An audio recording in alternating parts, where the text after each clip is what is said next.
Hello வணக்கம், welcome back to my channel. இன்றைக்கி சூப்பரான ஒரு டீ கடை கேக் தான் பார்க்க போகிறோம். அதுவுமே எக்லெஸ் கேக். இது கண்டிப்பாக அதை ட்ரை பண்ணி பாருங்கள். அதுக்கு வீடியோ நீங்கள் ஸ்கிப் பண்ணாமல் பாருங்கள். நிறைய மெஷர்மெண்ட்ஸ்லாம் கரெக்டாக நான் சொல்லியிருப்பேன். அதே மாதிரி நிறைய பேர் வீடியோ பார்க்குறீங்க, ஆனால் சப்ஸ்கிரைப் பண்ணாமல் பார்க்குறீங்க. மறக்காமல் சப்ஸ்கிரைப் பண்ணிட்டு பாருங்கள்.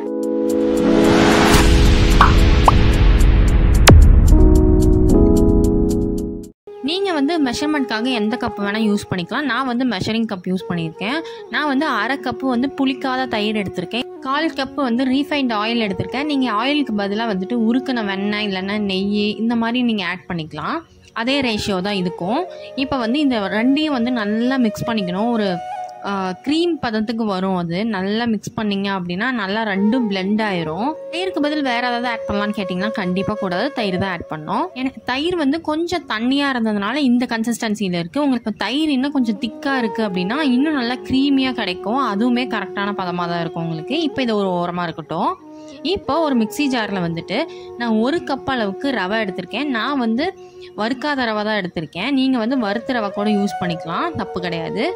இது கூடவே அரை கப் அளவுக்கு நான் சர்க்கரை எடுத்திருக்கேன். இது ரெண்டுத்தையும் நல்லா பவுடர் மாதிரி அரைச்சி எடுத்துக்கோங்க. இப்போ நான் இந்த தயிரும் எண்ணெயும் கலந்து வச்சுருக்கேன்ல, அதில் இந்த அரைச்ச மிக்சரை நான் ஆட் பண்ணிக்கிறேன். ரவை கொஞ்சம் பெருசாக இருந்தது அப்படின்னா கொஞ்சம் அரையாது. ஸோ கொஞ்சம் நல்லா அரைச்சி எடுத்துக்கோங்க. இப்போ ஒரு ஜன்னி வச்சுட்டு அதில் 1/4 கப்பு மைதா ஆட் பண்ணிக்கோங்க. அது கூடவே 3 ஸ்பூன் அளவுக்கு மில்க் பவுடர் இருக்கும்ல, அது கடையிலே கிடைக்கும், அதையும் ஆட் பண்ணிக்கோங்க. 1 ஸ்பூனுக்கு பேக்கிங் பவுடர், அரை ஸ்பூன் பேக்கிங் சோடா, இது எல்லாமே ஆட் பண்ணிக்கோங்க. ஆட் பண்ணிவிட்டு நல்லா ஜலிச்சு எடுத்துக்கோங்க. அந்த கட்டிகள் இருந்துச்சு அப்படின்னா கேக் கொஞ்சம் நல்லா வராது. அதனால தான் இந்த மாதிரி ஜலிச்சு நம்ம எடுத்துக்கிறோம். இந்த மில்க் பவுடர் நீங்கள் ஸ்கிப் பண்ணக்கூடாது. மில்க் பவுடர் நல்லா டேஸ்ட் கொடுக்கும் இந்த கேக்குக்கு. மில்க் பவுடர் சாதாரண ஒரு மளிகை கடையில் எல்லா இடத்துலையுமே கிடைக்கும். ஸோ கண்டிப்பாக வாங்கி வச்சுக்கோங்க. இப்போ ஜலிச்சு எடுத்தாச்சு. இதில் நான் பைனாப்பிள் எசன்ஸ் சேர்த்துருக்கேன். நீங்கள் வெனிலா எசன்ஸ் கூட ஆட் பண்ணிக்கலாம். இப்போ இதை நல்லா மிக்ஸ் பண்ணிக்கலாம். நம்ம ரொம்ப போட்டு அடிக்கணும்லாம் அவசியம் இல்லை. நீங்கள் கட் அண்ட் ஃபோல்டு மெத்தட்லேயே நீங்கள் மிக்ஸ் பண்ணிக்கோங்க. ஃபஸ்ட்டு கொஞ்சம் கஷ்டமாக இருக்கும் மிக்ஸ் பண்ணுறதுக்கு, அதுக்கப்புறம் கொஞ்சம் ஈஸியாக வந்துடும் மிக்ஸ் பண்ணுறதுக்கு. நல்லா டைம் எடுத்து கொஞ்சம் பொறுமையாக மிக்ஸ் பண்ணுங்கள். ஏன்னா இந்த ரவை கொஞ்சம் கலக்கிறதுக்கு கொஞ்சம் டைம் எடுக்கும். பாருங்கள், இந்த அளவுக்கு நல்லா மிக்ஸ் பண்ணதுக்கப்புறமா நான் ஒரு 1/4 கப் அளவுக்கு பால் எடுத்திருக்கேன். இதை நான் ஒரேடியாக சேர்த்த போகிறதில்ல. நான் அதிலேருந்து பாதி மட்டும் சேர்த்துட்டு நல்லா மிக்ஸ் பண்ணிவிட்டு ஒரு 10 நிமிஷம் 15 நிமிஷத்துக்கு நல்லா மூடி வைக்க போகிறேன். அந்த ரவை ஊறி நமக்கு உப்பி கிடைக்கும். நமக்கு நம்ம இந்த ஸ்டேஜ்லேயே நம்ம அடுப்பில் வச்சிட்டோம் அப்படின்னா அது சாஃப்டாக கிடைக்காது, நமக்கு ரொம்ப ஹார்டாயிரும் ரவை இப்போ பாருங்கள், இந்த அளவுக்கு நான் கலந்துட்டு நான் மூடி வச்சிட போகிறேன்.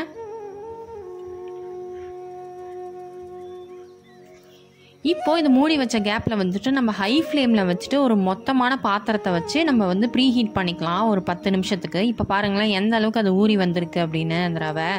இப்போ நீங்கள் அதை ரொம்ப போட்டு கிளற வேண்டாம். இந்த ஸ்டேஜில் நம்ம மீதி எடுத்து வச்சுருக்கோம்ல பால், அந்த பாலை ஆட் பண்ணிவிட்டு நல்லா மிக்ஸ் பண்ணி விட்டுக்கலாம். பால் 1/4 கப்பு தான் கண்டிப்பாக ஆட் பண்ணுமானா கிடையாது. உங்களோட ரவையோட சைஸை பொறுத்து தான் பால் நம்ம கூட குறைச்ச ஊற்றிக்கிறதா இருக்கும். இப்போ உங்களுக்கு இந்த கன்சிஸ்டன்சி ஸ்டார்டிங்கே இருந்தது அப்படின்னா நீங்கள் பால் கொஞ்சம் கம்மியாகவே ஆட் பண்ணிக்கலாம். இல்லை ரொம்ப கெட்டியாக இருக்குது அப்படின்னா பால் இன்னும் கொஞ்சம் எக்ஸ்ட்ராவாக ஆட் பண்ணிக்கோங்க. பாருங்கள், இதுதான் கரெக்டான கன்சிஸ்டன்சி. இந்த போரிங் கன்சிஸ்டன்சியில் தான் இருக்கணும். நல்லா இட்லி மாவு பதத்துலன்னு சொல்லுவாங்கள்ல, அதுதான் கரெக்டான கன்சிஸ்டன்சி. இப்போது நீங்கள் கேக் எந்த மோல்டில் ஊற்ற போகிறீங்களோ அதில் நல்லா ஆயிலை க்ரீஸ் பண்ணிவிட்டு ஒரு பேப்பர், என்கிட்ட பட்டர் ஷீட் கிடையாது, நான் நார்மல் நம்ம நோட்லலாம் இருக்கும்ல அந்த பேப்பரில் கொஞ்சம் ஆயிலை தடவி வச்சுருக்கேன். இப்போது இதை எடுத்து அதில் ஊற்றிக்கிறேன். நான் ஊற்றும் போது பாருங்கள் இந்த கன்சிஸ்டன்சி தான் கரெக்டான கன்சிஸ்டன்சி. இதுக்கு ரொம்ப தண்ணியாக இருந்தாலுமே ரொம்ப அது உடஞ்சி தூள் தூளாக போயிடும். அந்த கேக்கு கரெக்டான கன்சிஸ்டன்சியில் வராது. இப்போது ஊற்றிட்டு நீங்கள் கொஞ்சமாக லைட்டாக டேப் பண்ணி விட்டுட்டு இதை எடுத்து நம்ம ப்ரீ ஹீட் பண்ணியிருக்கோம்ல அந்த பாத்திரத்தில் உள்ளே வச்சுருங்க. அடியில் ஒரு தூக்கி வைக்கிற ஸ்டாண்ட் ஒன்று வச்சுட்டு அதுக்கு மேலே நீங்கள் இந்த கேக் பேட்டரை வச்சுட்டு நீங்கள் நல்லா க்ளோஸ் பண்ணிவிட்டு காற்று போகாத மாதிரி நீங்கள் நல்லா டைட்டாக க்ளோஸ் பண்ணி வச்சிடணும். அதே மாதிரி இந்த மாதிரி மொத்தமான கடாய் எடுத்தீங்க அப்படின்னா அந்த கடாய் டேமேஜ் ஆகாமல் இருக்கும். இல்லை ரொம்ப மெல்லிசாக எடுத்துட்டிங்க அப்படின்னா ஃபுல்லாகவே அந்த பாத்திரம் வேஸ்ட்டாக போயிடும். அதுக்கப்புறம் நீங்கள் வேறு எதுக்குமே அதை யூஸ் பண்ண முடியாது.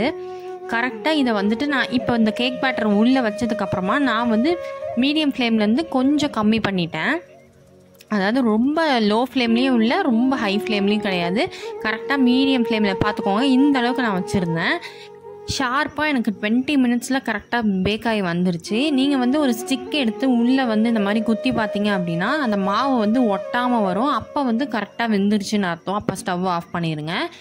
உங்களுக்கு டைம் வந்து கூட குறைச்சல் அது வந்து டிஃப்ரெண்ட் ஆகும். அந்த அடுப்பு ஃப்ளேம் வைக்கிறத பொறுத்து தான் நமக்கு. இப்போ பாருங்கள், நான் அந்த பேப்பர் வந்து நான் எடுத்துடுறேன். எந்த அளவுக்கு சூப்பராக வந்திருக்குன்னு பாருங்களேன். செம்ம சாஃப்டாக இருந்தது கேக்கு. நான் எக்ஸ்பெக்ட் பண்ணவே இல்லை இந்த அளவுக்கு சாஃப்டாக வரும்னு சொல்லிட்டு. கட் பண்ணும்போதே பாருங்கள், கேக் வந்து சூப்பர் சாஃப்டாக இருந்தது. நல்லா கட்டாச்சு. நான் வந்து உங்களுக்கு ஒரு பீஸ் எடுத்து காட்டுறேன் பாருங்களேன் எந்த அளவுக்கு சாஃப்டாக இருக்குன்னு சொல்லிட்டு. நீங்கள் வந்து நடு பீஸ் எடுத்து காட்டுறீங்க, அது சாஃப்டாக தான் இருக்கும் அப்படின்னீங்கன்னா, நான் வந்துட்டு அந்த எட்ஜில் இருக்க பீஸ் கூட எடுத்து காட்டுறேன் பாருங்களேன். அதுவுமே பயங்கர சாஃப்டாக இருந்தது. பாருங்கள், நாங்கள் ப்ரெஸ் பண்ணுறேன். அந்தளவுக்கு நல்ல பயங்கர சாஃப்டாக இருந்தது. டேஸ்ட்டுமே சூப்பராக இருந்தது. எக்லெஸ் கேக் வந்து நானே ஃபஸ்ட் டைம் இது பண்ணியிருக்கேன். சமைக்க தெரியாதவங்களோட இது ஈஸியாக செய்யலாம். ஸோ கண்டிப்பாக ட்ரை பண்ணி பாருங்கள். மறக்காமல் நம்ம சேனலை சப்ஸ்கிரைப் பண்ணிக்கோங்க. இன்னொரு வீடியோவில் பார்க்கலாம். பாய்.